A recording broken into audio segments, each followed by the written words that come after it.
সংস্কৃতির শহর খোয়াইতে একটা সময় আনাচে কানাচে ব্যাঙের ছাতার মতো গজিয়ে উঠেছিল নেশা কারবারিদের রমরমা। যদিও পুলিশি তৎপরতায় কিছুটা হলেও দমানো সম্ভব হয়েছিল নেশা কারবারিদের বাড়বাড়ন্ত, তারপরেও থেমে নেই নেশা বাণিজ্য। বড় আকারে না হলেও স্বল্প আকারে এখনো চলছে নেশা বাণিজ্য।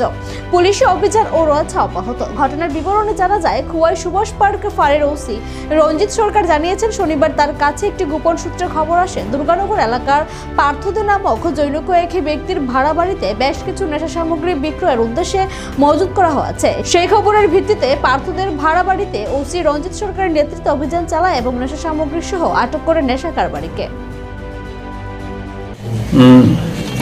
দেড়টার দিকে সুভাষ পার্ক আউটপোস্টে একটা খবর আসে যে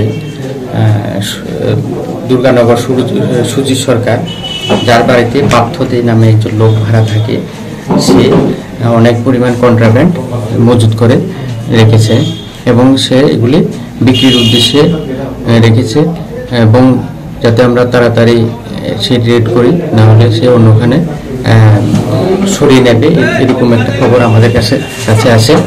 সেই খবরের ভিত্তিতে আমরা আমাদের যে অথরিটিকে জানাই এবং অথরিটির থেকে নির্দেশ পেয়ে আমরা যাই। সেখানে ডিসিএম দীপেন্দ্র দেব বর্মা এবং অন্য উইটনেসও ছিল। তখন ওর যে বাড়িটা সুজিত সরকার বাড়ি, ওনার বাড়ি তল্লাশি করে আমরা 72 এসপি সুপার ফক্সিবন এবং 10টি আমরা ইয়াবা ট্যাবলেট আমরা উদ্ধার করতে সক্ষম হই।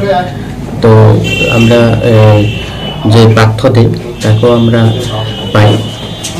সঙ্গে সঙ্গে যে এনডিপিএসের যে প্রসিডিউর, সেই প্রসিডিউর অনুযায়ী তার বিরুদ্ধে আমরা অ্যাকশন নেব। আর পার্থদে এবং যে সিজ করা মাল, সেগুলিকে আমরা থানাতে নিয়ে আসি।